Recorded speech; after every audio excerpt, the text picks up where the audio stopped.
দরজাটি খোলা রেখো না, don't keep the door open. ধরুন আপনি একজনকে বলতে চাচ্ছেন যে দরজাটি খোলা রেখো না, তখন আপনাদের বলতে হবে don't keep the door open. এবার চলুন অর্থগুলো জানা যাক। কিপ শব্দের অর্থ রাখা, ডোর শব্দের অর্থ দরজা, ওপেন শব্দের অর্থ খোলা। সব টাকা খরচ করো না, don't spend all the money. ধরুন একজন সব টাকা খরচ করছে, কিন্তু আপনি তাকে বলছেন যে সব টাকা খরচ করো না, তো এমন বাক্যকে আমরা ইংরেজিতে বলবো don't spend all the money, don't spend all the money. এবার চলুন আমরা অর্থগুলো জেনে নেই।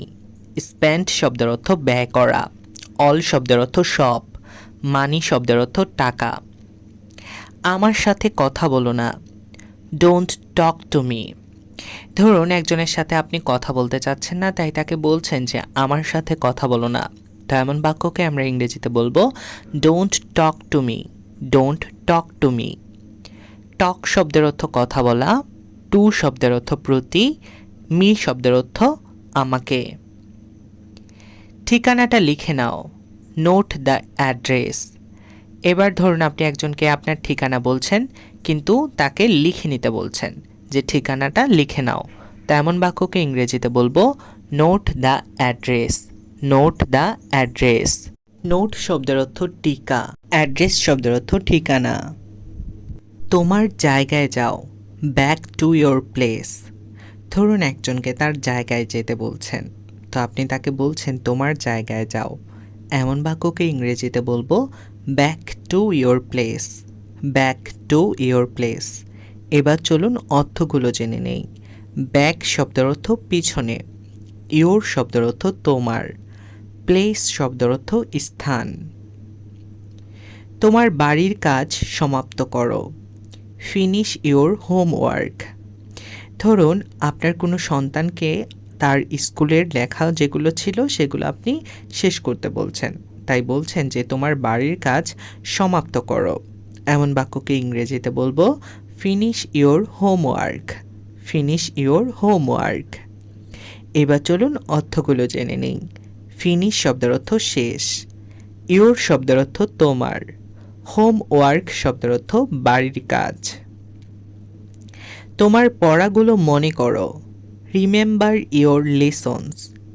এবার ধরুন আপনি আপনার বাচ্চাকে অথবা স্টুডেন্টকে তার পড়াগুলো মনে করতে বলছেন, তাই তাকে বলছেন তোমার পড়াগুলো মনে করো, এমন বাক্যকে ইংরেজিতে বলবো remember your lessons, remember your lessons. এবার চলুন অর্থগুলো জেনে নেই। রিমেম্বার শব্দের অর্থ স্মরণ করা, ইয়োর শব্দের অর্থ তোমার, লেসনস শব্দের অর্থ পাঠ। একই সারিতে দাঁড়াও, স্ট্যান্ড ইন এ লাইন।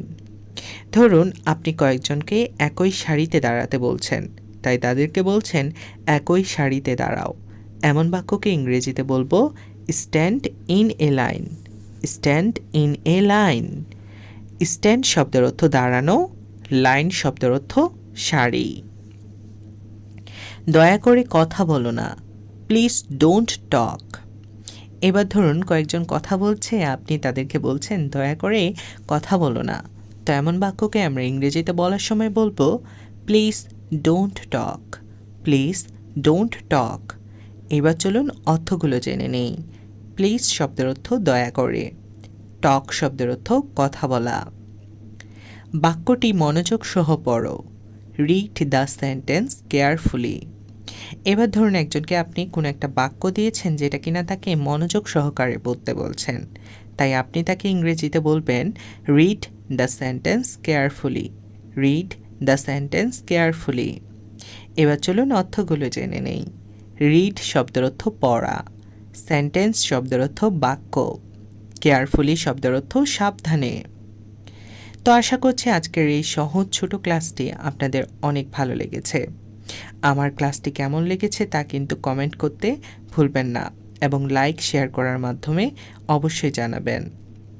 আর আমার চ্যানেলটিতে প্রথম এসে থাকলে অবশ্যই সাবস্ক্রাইব করে আমাকে একটু সাপোর্ট করবেন। দেখা হচ্ছে পরবর্তী কোনো ক্লাসে, ততক্ষণ পর্যন্ত সবাই ভালো থাকুন, সুস্থ থাকুন। আল্লাহ হাফেজ।